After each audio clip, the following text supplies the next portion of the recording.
네, 귀한 찬양 너무너무 감사합니다. 제가 몸을 가만히 있느라 죽을 뻔했습니다.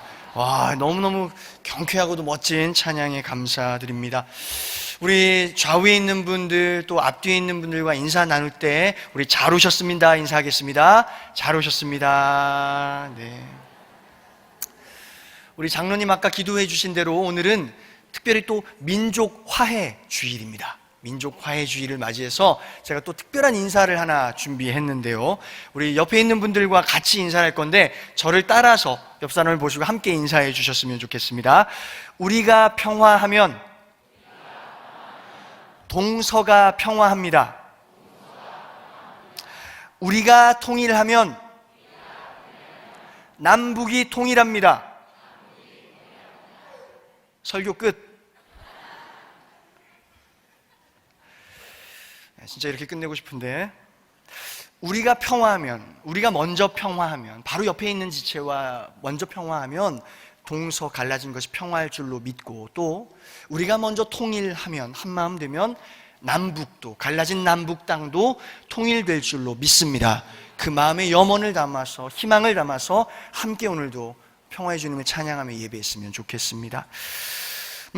저는 참 신앙 좋은 아내와 살고 있는 것 같습니다. 지난주 축구 기억하십니까? 우크라이나와의 결승전이 있었죠. 저도 우연찮게 저희 아내와 함께 그 축구를 보게 되었습니다. 축구를 보는데 저희 아내가 약간 위험한 순간 있죠. 약간 위기의 순간 때마다 이런 얘기를 하는 겁니다.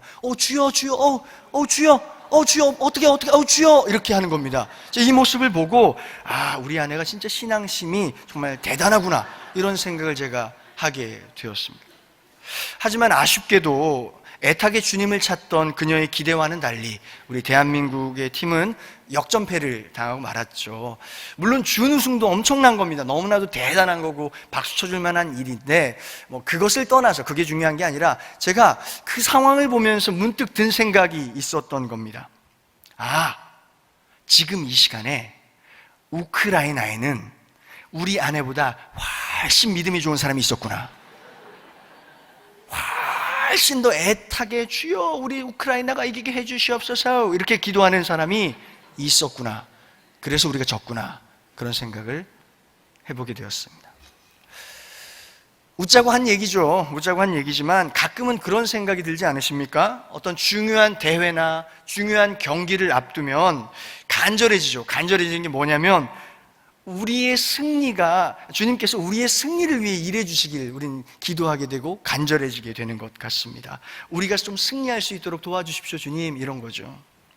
근데 한번 상상을 해보자는 겁니다. 바로 그 시간에, 똑같은 시간에 저희 상대편에 있는 사람들도 크리스천이라 치면 그들도 혹시 이 시간에 주님 우리가 승리할 수 있도록 도와주십시오 이렇게 기도한다면 하나님께서는 누구의 기도를 들어주셔야 할까요?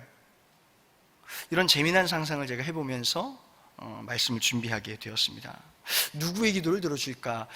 조금이라도 일찍 기도를 시작한 사람의 기도를 들어주실까요? 아니면 한 30초라도 조금 더 오랫동안 남아서 기도한 사람의 기도를 들어주실까요? 아니면 목소리를 막 주여! 이 정도 소리를 내는, 고음을 내는 그런 기도의 사람의 기도를 들어주실까? 누구의 기도를 들어주실까요? 우리는 대부분 하나님께서 내 편 들어주길 원합니다. 이런 노래도 있습니다. 아시는 분들은 같이 불러주세요. 좋으신 하나님, 좋으신 하나님, 참 좋으신 나의 편 하나님. 내 편 들어주는 하나님은 좋지만 내 편이 아니라 저 사람 편 들어주는 하나님은 싫습니다. 아닙니다. 또 노골적으로 좀 더 얘기하면 내 편 안 들어주는 하나님은 아예 하나님 아니다라고 여기는 마음이 우리 안에 있는지도 모르겠습니다. 우리는 내 편 들어주는 하나님만 믿으려고 하는 그런 경향이 있지 않나 한번 생각해 보았으면 좋겠습니다. 말씀도 그렇습니다. 내 편을 들어주는 듯한 말씀이 들려올 때는 그렇게 은혜가 될 수 없습니다. 너무너무 좋은 겁니다. 근데 그 말씀을 들을 때에 저 말씀 앞에 내 뜻을 내 뜻을 굽혀야 하는 그런 말씀이 내게 다가온다면 그렇게 불편하고 싫을 수가 없죠. 우리들의 마음이죠. 안 듣습니다. 그래서 저 말씀 들으니까 내 편 안 들어주는 것 같은 말씀이네 하면 그럼 나도 안 들어 하는 게 어쩌면 우리의 모습이 아닌가 싶습니다. 오늘 설교의 제목은 하늘은 언제나 나의 편이라 하는 제목입니다. 이 말씀의 제목만 보고 오신 여러분들 너무 감성적이고 또 너무 위로가 되는 말씀이겠구나 하고 오셨겠죠. 이런 신앙관이 실제로 우리가 외롭고 또 힘들 때, 또 우리가 위축되어 있을 때 큰 위로가 되기도 하고 우리가 당당해질 수 있는, 하나님 안에서 당당해질 수 있는 그런 좋은 효과로 나타나기도 합니다. 분명히 그렇습니다. 근데 오늘 우리가 유념할 것은 그것이 하늘은 언제나 나의 편하는 이것이 오용되어지는 경우도 참 많이 있어 왔다. 역사적으로 그 이야기를 참 함께 좀 나눠보려고 하는 겁니다. 대표적인 예로 11세기 말부터 13세기 말까지 일어났던 십자군 전쟁, 여러분 기억하시죠? 알고 계시죠?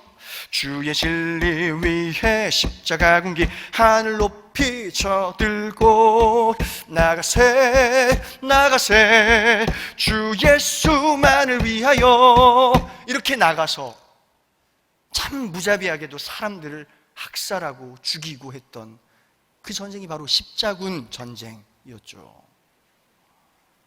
이슬람교로부터 예루살렘 성지를 탈환한다라는 목적으로 시작된 십자군 전쟁이지만 사실 그 이면에는 영토 지배, 경제 약탈, 이러한 것들을 꿈꾸는 기득권자들의 야심이 신앙적 광기로 변형되어서 나타난 것이라는 것을 우리는 이미 역사적으로 알고 있습니다. 또 지금도 끊임없이 일어나고 있는 종교 전쟁들 있죠. 이스라엘과 팔레스타인 그 지역에서 일어난 종교 전쟁들, 이 또한 그릇된 신앙의 폐해에서 나타난 것입니다. 폭탄 테러로 무고한 시민들을 해하면서도 테러리스트들은 그 화면, 영상 앞에 나와서 당당하게 이렇게 얘기합니다. 이것은 신의 뜻입니다. 우리가 행한 이것은 하늘의 뜻입니다. 이렇게 너무나도 당당하게 얘기합니다. 이 얼마나 믿음이 좋은 모습입니까? 너무나도 믿음이 좋아서 사람들을 마구마구 죽입니다. 이런 일들이 지금도 일어나고 있다는 거예요. 하늘은 언제나 나의 편일 것이다 하는 그 신앙이 만들어내는 폐해 중에 하나입니다. 그뿐 아니죠. 일일이 다 언급할 수도 없을 만큼 참 수많은 많은 이들이 하나님의 이름으로, 하나님의 이름을 걸고 복수를 맹세하고 자신들이 일으키는 그 전쟁을 합리화, 정당화하고 있는 그런 모습들이 참 많이 있었습니다. 여러분과 질문을 한번 나누고 싶습니다. 정말로 우리가 믿는 하나님이 그들의 주장대로 그들의 편이었을까요?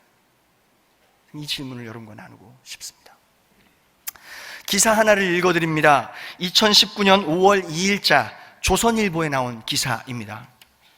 제목: 강남구 대형교회에서 70여 명 신도 패싸움, 원로 목사 대 담임 목사.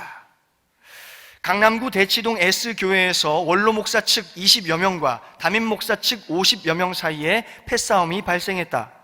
S교회는 신도 2만여 명을 가진 대형교회 중 하나다. 2만여 명이 모입니다. 양측은 소화기, 호신용 스프레이 등을 서로에게 뿌리며 3시간가량 싸움을 벌였다. 이 과정에서 원로 목사 측 2명과 담임 목사 측 2명, 총 4명이 부상을 입고 병원으로 실려간 것으로 알려졌다. 상황이 심화되면서 수서경찰서 서장이 직접 나와 현장 상황을 지휘할 정도였고, 우발 상황에 대비 경찰 타격대도 현장 배치됐던 것으로 알려졌다. 이날 패싸움은 교회 내 주요 의사결정기구인 당회 개최 문제를 놓고 벌어진 것으로 알려졌다. 양측은 향후 고소장을 접수하겠다고 자, 여기서 퀴즈입니다. 우리 하나님은 여기서 원로 목사 편일까요? 아니면 담임 목사 편일까요? 우리 교회도 아니고 사실 자세한 내막이야 들여다봐야 알겠지만, 들여다보지 않아도 분명히 알 수 있을 만한 것 하나는 이거죠. 패싸움을 선택한 양쪽 모두 하나님의 편은 적어도 아니었겠다, 그런 생각을 해봅니다. 오늘 본문 마가복음 3장 22절을 다시 한번 읽어볼까요? 자, 함께 읽습니다. 시작. 예루살렘에서 내려온 서기관들은 그가 바알세불이 집혔다 하며 또 귀신의 왕을 힘입어 귀신을 쫓아낸다 하니, 서기관들이 예루살렘으로부터 왔다, 급하게 내려왔다고 합니다. 왜 왔을까요? 우린 다 알고 있습니다. 예수를 잡으려 온 것입니다. 예수를 죽이려고 온 것입니다. 근데 예수를 잡기 위해서 그들이 선택했던 방법이 하나 있는데요, 요즘에 아주 유명한, 요즘에 참 많이 나오는 방법 중에 하나입니다. 저를 한번 따라해 주세요. 가짜뉴스. 그들의 방법은 가짜뉴스를 만들어내는 것이었습니다. 예수가 많은 병자들을 고치고 귀신 들린 사람한테서 귀신도 빼주고 가난한 사람들을 막 먹여주고 이런 좋은 일 많이 하지. 근데 그거 있잖아, 다 사실 귀신 들려서 하는 일이야, 이런 소문을 내기 시작하는 겁니다. 바알세불 알지? 그 귀신의 왕, 그거에 씌여가지고는 그 마술 같은 일들을 하고 있는 거라니까. 그런 이야기들을 이 서기관들이 지금 만들어서 퍼뜨리고 있는 장면입니다. 하나님을 잘 믿는다는 사람들이 바로 서기관들이었는데 그들이 지금 이 일을 하고 있는 거예요. 왜 그랬을까? 왜 그랬을까요, 여러분? 이미 우린 알고 있습니다. 서기관들은 예수님께서 자신들의 기득권을 위협한다라고 생각했습니다. 예수님이 선포하시는 하나님의 나라와 또 그 구체적인 사역 활동들이 그간 자신들이 누려온 종교적인 기득권, 권위, 밥그릇이라 할까요? 이런 것들을 위협하고 침해한다라고 느낀 겁니다. 그래서 예수님에게 귀신 붙은 놈이야, 예수 저거 귀신 붙었다고 이렇게 누명딱지를 붙인 것입니다. 근데 더 놀라운 것은 뭐냐면 방금 이야기한 대로 지금 예수를 잡으려고, 지금 예수를 죽이려고 하는 저들이 당시에 하나님을 가장 잘 믿는다고 여겨지던 사람들이었다라는 겁니다. 소위 말하는 율법 전문가, 하나님 말씀을 가르치는 사람들. 그래서 회당에 가면 늘 사람들이 오셨습니까 선생님, 라삐어 하면서 사람들이 막 이렇게 인사하고 늘 인사받는 사람들이 바로 이 서기관들이었다라는 겁니다. 사람들을 보면서 종교적으로 너는 되고 너는 안 돼, 너는 봤더니 오케이 이 정도 했으니까 천국 가겠네, 나한테 하는 걸 보니까 천국 가겠어, 근데 넌 지옥이야 임마, 이렇게 하는, 계속해서 사람들을 가르고 스스로를, 잘 들으세요, 스스로를 기준이다라고 외치던 그런 사람들. 그들은 한결같이 이렇게 주장해 왔습니다. 하늘은 언제나 나의 편이야. 하늘은 언제나 나의 편이야. 늘 그래왔고 앞으로도 그럴 거야. 하나님은 내 편이야. 그런데 가만 보니까 너는 내 편 아니네. 오케이, 넌 지옥. 그래, 너는 내 편이구나. 오케이, 그럼 너는 천국. 이렇게 끊임없이 자신이 기준되어서 사람들을 갈라놓는 일을 하던 사람들이 바로 이 서기관들이었다라는 겁니다. 참 아픈 이야기지만 옛날부터 우리 한국 교계에도 저는 이렇게 표현하고 싶어요. 못난 목사님들 좀 있었죠. 못난 목사님들, 못난 목회자들 이런 거 많이 했습니다. 교회에서 자기 말 안 듣는 그런 교인이나 성도 있을 때에 무슨 악한 영이 틈탄 것 같다고 우리 함께 대적기도 하자고 막 강단에서 이야기하면서 막 겁주고 정죄하고 매도하고 심지어 막 내쫓기도 하고, 이런 일들 물론 우리 교회는 없었을 것이고 앞으로도 없어야 하겠지만 우리 한국 교계에는 이런 일들이 참 많이 있어 왔죠. 우리가 알고 있습니다. 저는 이거 여담이지만 저는 어느 단체, 예전에 있던 단체에서 갸룻 유다 소리까지도 들어봤습니다. 말 안 듣는다고. 솔직히 말할까요? 저도 못난 목사입니다. 저도 못난 목사라서 가끔은 어떤 성도님들이나 어떤 막 청년들 말 안 듣고 막 이런 모습 볼 때 내가 저걸 가만둬? 막 이런 생각이 막 들 때가 있어요. 그런 유혹이 막 올라옵니다. 사람인지라, 못난 목사라서. 여러분 기도 많이 해주셔야 돼요. 끊임없이 우리가 정말 예수님의 사랑을 본받아서 그걸 따라서 성도님들, 모든 성도님들을 다 사랑할 수 있는 그런 목회자들 다 되도록 여러분이 같이 기도해 주시길 부탁드립니다. 오늘날 여러분, 이단을 판단하는 가장 쉬운 기준이 뭔지 아십니까? 이단을 판단하는 기준 바로 이겁니다. 우리 교회만 진짜야, 나머지는 다 가짜야, 우리만 진짜야 라고 이야기하는 교회, 그렇게 이야기하는 어떤 성도들을 여러분 밖에서 본다면 한 번쯤 합리적으로 의심해 볼 필요가 있다, 저는 얘기하고 싶습니다. 이단들이 그릇된 교리를 가르치는 것도 참 문제이지만 자기네 쪽으로 끌어들이기 위해서 악의적으로, 의도적으로 다른 교회들을 비방하고 막 하는 것들, 그게 이단의 요즘에 주된 방법이라는 거예요. 이런 얘기 혹시 밖에서 들으실지 몰라요. 한신교회 안 돼, 거 봐봐, 청빙도 늦어지잖아, 안 돼, 안 돼. 한신교회 가지 마, 거기는 안 되고 우리 교회 와봐, 우리 교회 같은 교회가 없어요. 경계하시길 바랍니다. 교회를 누가 지킵니까? 교회는 물론 하나님이 보호하시는 것이지만 지금 이 자리에 계신 여러분들이 지켜주셔야 할 줄로 믿습니다. 여러분 주인이에요. 하나님이 주인이시지만 여러분도 함께 꽃밭으로 일구어 나가야 할 여러분 책임이 있다라는 거잖아요. 오늘 말씀 앞에 한번 진지하게 우리의 모습을 돌아보았으면 좋겠습니다. 여러분, 우리에게도 이런 모습이 있지 않습니까? 하늘은 언제나 나의 편, 하늘은 언제나 나의 편일 것이다 라고 얘기하면서 나만 하나님 편이고 내 뜻만 하나님 뜻이고 나와 다른 생각하고 나와 다른 이야기하는 너는, 내 편 지금 안 드는 너는 지금 하나님 뜻을 거스르고 있는 거야 라고 막 이렇게 저주하고 막 정죄하고 싶어지는 그런 마음의 욕망들, 실제로 그러면서도 사실 그 속에는 내 욕심, 내 고집, 내 아집, 내 이득, 내 기득권, 내 밥그릇이 숨겨져 있을 때가 훨씬 많지 않나, 솔직하게 한번 들여다보자는 겁니다. 저와 여러분 말이죠. 다시 한번 질문합니다. 하늘은 언제나 나의 편, 이 좋아 보이는 달콤한 말이 진짜 맞는 걸까요? 미국의 남북 전쟁이 한창일 때의 일입니다. 아브라함 링컨의 이야기입니다. 링컨은 당시 노예 해방을 위해서 전쟁에 임하고 있었습니다. 남군에 밀려 패전의 위기를 느낄 때쯤이었습니다. 링컨은 죽어가는 자신의 병사들을 바라보면서 너무 가슴 아파하며 기도했습니다. 가슴 아파하던 링컨은 기도 중에 깊은 깨달음 하나를 얻는데 바로 이겁니다. 지금 이 전쟁은 사람의 힘으로는 종식시킬 수가 없구나, 이것을 깨달았습니다. 그래서 링컨은 그때부터 시작했습니다. 하루에 3시간 이상씩 하나님께 매달려 기도하기 시작했습니다. 이게 당연해 보이고 뭐 거창한 일이 아닌 것처럼 느껴질지 모르지만 당시 전쟁통이었다는 것을 가늠해 볼 때에 이건 엄청난 일이고 세상적으로 봤을 땐 말도 안 되는 겁니다. 지금 지도자가, 리더가 전쟁통에 막 총칼이 막 오는 그 과중에 3시간씩 하루에 기도를 했다, 골방에 틀어박혀서. 이거는 사실 세상이 봤을 때는 이건 말도 안 되는 일이죠. 근데 그것을 링컨이 했다라는 거예요.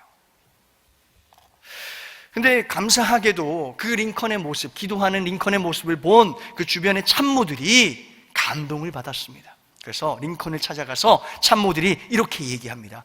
링컨님, 우리도 함께 기도하겠습니다. 우리도 당신과 함께 한 마음으로 기도하겠습니다. 하나님께 우리 편이 되어달라고, 우리가 승리할 수 있도록 우리와 함께 해달라고 우리도 같이 기도하겠습니다. 이렇게 얘기했답니다. 근데 그 말을 들은 링컨의 표정이 심상치 않아졌습니다. 갑자기 정색을 하면서 이렇게 얘기했답니다. 그런 기도라면 하지 마십시오. 그런 기도라면 절대 하지 마십시오. 의외의 반응을 보인 참모들은 어리둥절해 가면서 다시 물었습니다. 그럼 어떻게 기도할까요? 그때 링컨이 이렇게 대답합니다. 함께 읽어보겠습니다. 시작. 하나님이 우리 편이 되어주시길 기도하지 말고 우리가 하나님 편에 서 있게 해달라고 기도합시다. 아멘.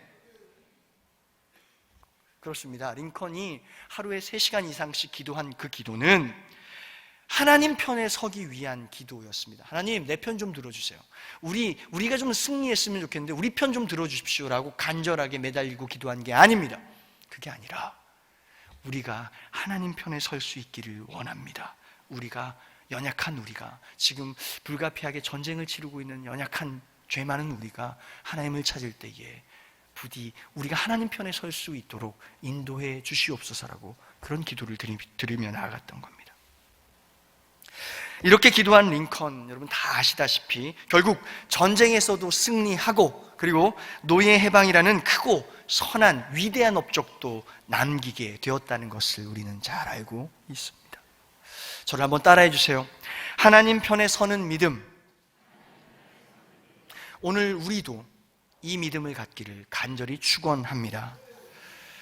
제가 비록 어린 나이이지만 목회 기간이 엄청 짧지만 그럼에도 목회자로서 참 힘들다, 참 쉬운 게 아니구나, 어렵다라는 것을 느낄 때가 있습니다. 일이 많을 때 그런 게 아닙니다. 사역이 많아서 그런 게 아니에요. 그게 아니라 사람들이 참 쉽게 변하지 않는구나라는 것을 느낄 때 그렇습니다. 진지한 고민입니다. 예배를 그렇게 많이 드리는데 왜 예배자다운 삶은 살아내지 못하는 것일까? 그렇게 매주 많은 말씀들을 듣긴 듣는데 왜 행하지는 못하는 것일까? 그러한 모습을 볼 때에, 그런 광경들을 마주할 때 목회자로서 어린 목사지만 참 어렵구나, 목회라는 게 참 쉬운 게 아니구나, 나 같은 사람도 할 수 있을까 하는 생각을 하게 됩니다. 예배를 드리기는 하는데 예배가 최우선은 아닌 겁니다.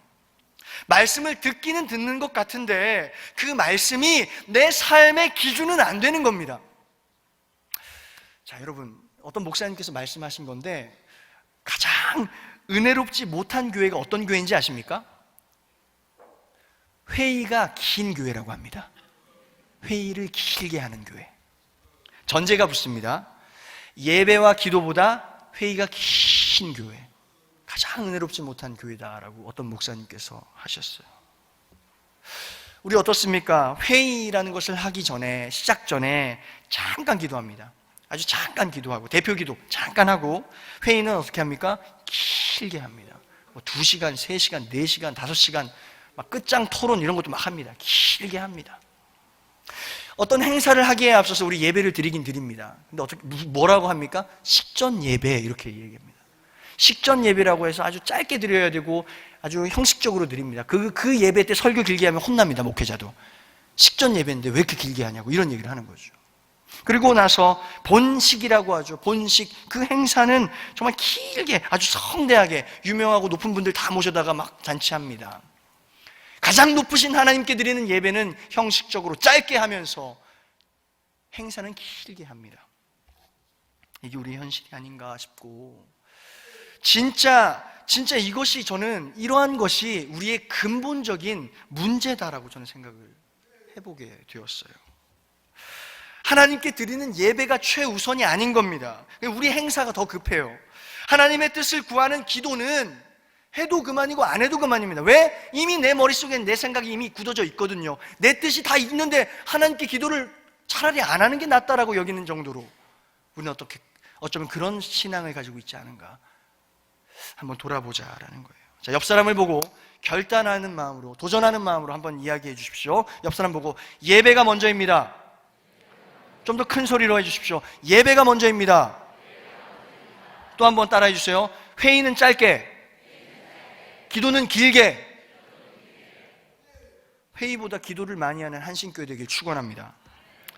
그렇습니다. 오늘 하나님을 내 편 만들 생각 좀 그만하고 우리가 하나님 편에 서보면 어떻겠습니까? 지금 제가 도전하고 있는 겁니다. 그렇다면 그 방법은 뭘까? 그렇게 하는, 하나님 편에 서는 방법이 뭘까? 함께 나누겠습니다. 디모데후서 3장 16절 17절 다시 한번 같이 읽겠습니다. 시작.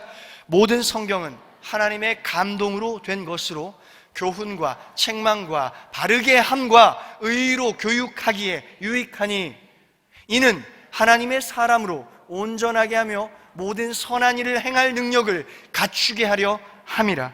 아멘. 그렇습니다. 바로 그 방법은 말씀대로 사는 겁니다. 아니, 너무 뻔한 얘기 아니에요, 목사님? 갑자기 결론이 그거예요? 너무 쉬운 얘기 아닙니까? 하실지도 모르겠습니다만 저는 아무리 생각하고 또 생각을 해봐도, 아무리 더 멋진 수식어구를 갖다 붙이면서 멋진 말을 만들어내려고 해도 안 생각나요. 생각이 나지 않아요. 이것밖에 없더라고요. 말씀대로 사는 것, 이것밖에 없다 생각이 들었어요.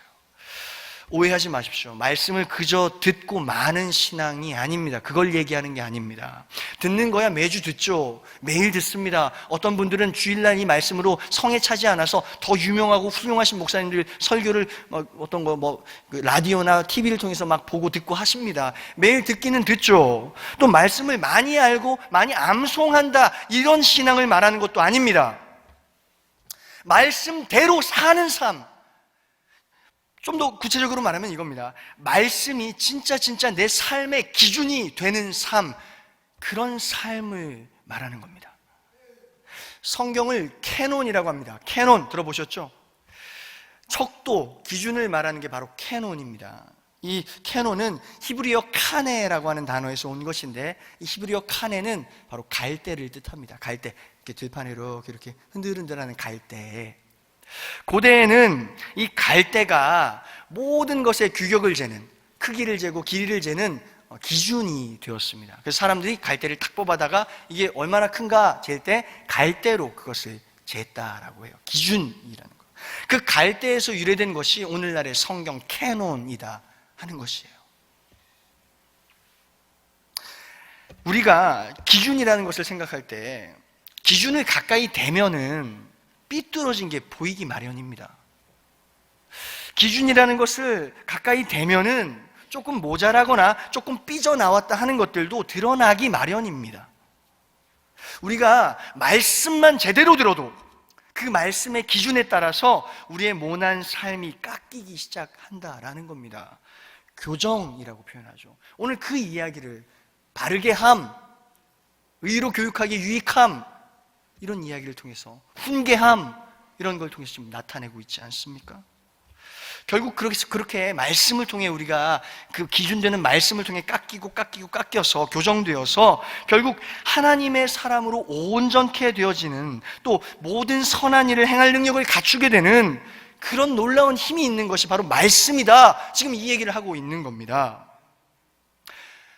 도전하고 또 여러분, 사랑하는 여러분, 축복하고 싶은 것은 오늘부터 하나님의 말씀이 여러분의 모든 생활과 모든 행동, 모든 선택의 기준 되시기를 축원합니다.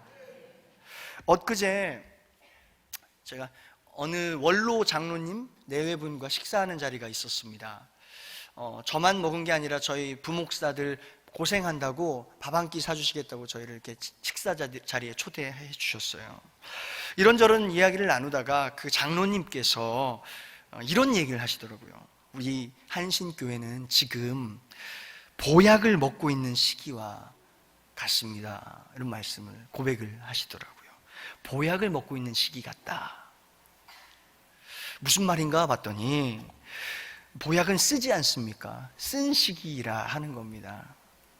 지금 어느 때보다도 쓴 어려운 때를 지나고 있지만 이 힘든 시기를 잘 견뎌내고 잘 버텨내고 쓴 거지만 잘 삼켜내고 승리하게 되면 우리를 더욱 건강하게, 우리 공동체를 더욱 튼튼하게 만들어줄 만한 그런 시기를 우리 지나고 있는 것 같다. 그렇게 지금 말씀하셨던 것입니다.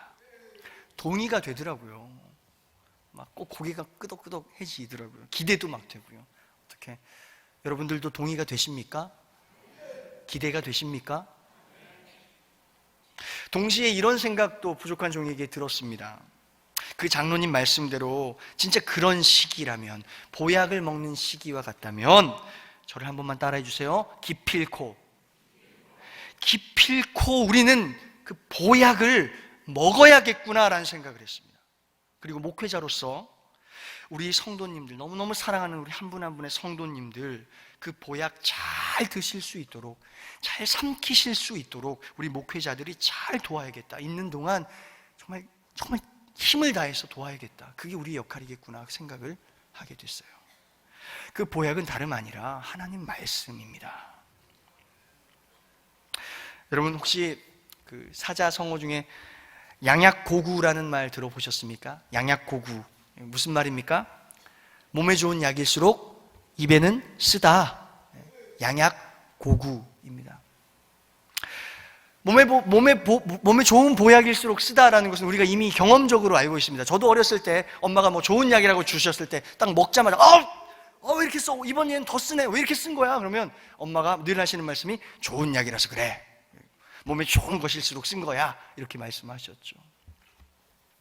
몸에 좋은 그 보약, 우리 입에 쓰다고 뱉을 수 있습니까? 아닙니다. 못 뱉습니다.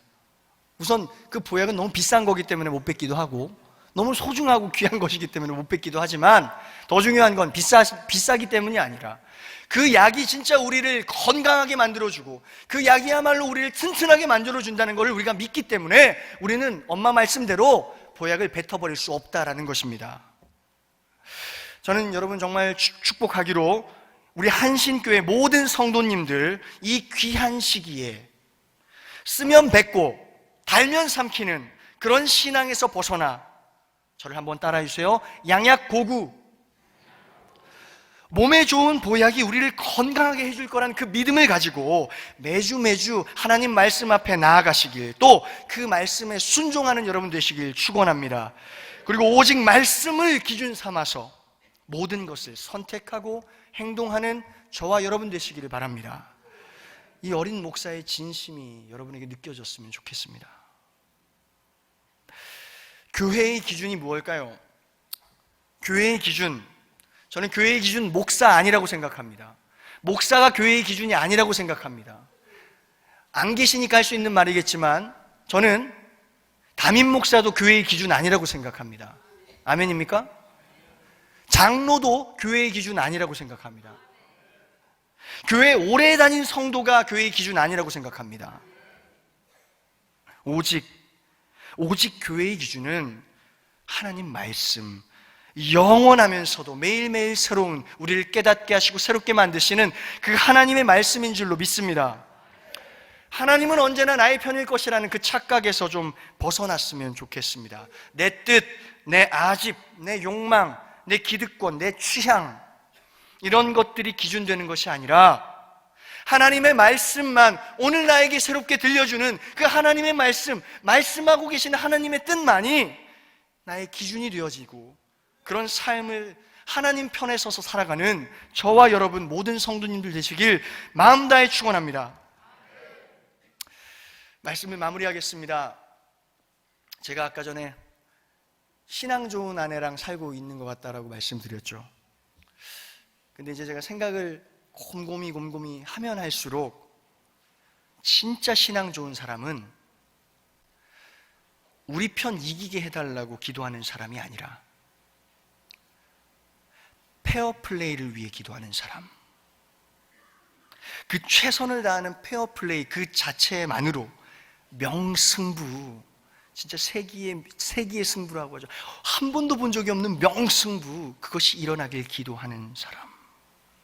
우리 편 좀 저도 괜찮으니까 서로 다치지만 않게 해주세요라고 기도하는 사람. 경기가 끝나고 승패를 뛰어넘어서 서로 마음 다해 축복해주고 이긴 사람 축하도 해주고 졌지만 격려해주고 안아줄 수 있는 그런 아름다운 결과를 기도할 수 있는 사람, 그것을 위해 기도하는 사람, 그런 사람이 진짜 신앙 좋은 사람이 아닐까 생각해 보았습니다. 함께 기도하겠습니다. 하나님 아버지, 우리 한신교회에 허락하신 이 시간이 보약을 먹는 시간 되기를 간절히 기도합니다. 당신의 말씀이 기준되어 우리의 모난 삶이 깎이길 소망합니다. 우리 한신교회의 모든 성도들 말씀에 순종하여 하나님의 사람으로 온전해지고 모든 선한 일을 행할 능력을 갖추게 되는 놀라운 은혜가 오늘 있기를 간절히 원합니다. 또한 하나님을 내 편으로 끌어당기는 신앙, 내 뜻이 하늘의 뜻이라고 우기는 신앙에서 벗어나 이제는 겸손하게 하나님의 편에 서길 원한다고 부디 연약한 나를, 우리를 이끌어 달라고 고백하며 나아가는 우리 모두가 되게 하여 주시옵소서. 무엇보다 우리 한신교회 어려운 때를 지나고 있는데 하나님의 말씀만이 기준되어 그 말씀 안에 하나 될 수 있도록 모든 예배를 받아 주시옵고 예배마다 친히 말씀하여 주시옵고 그 말씀을 바라보며 느리더라도 다 함께 바른 한 걸음을 내딛는 우리 한신교회 되게 하여 주시옵소서. 감사드리며 예수 그리스도의 이름으로 기도합니다. 아멘.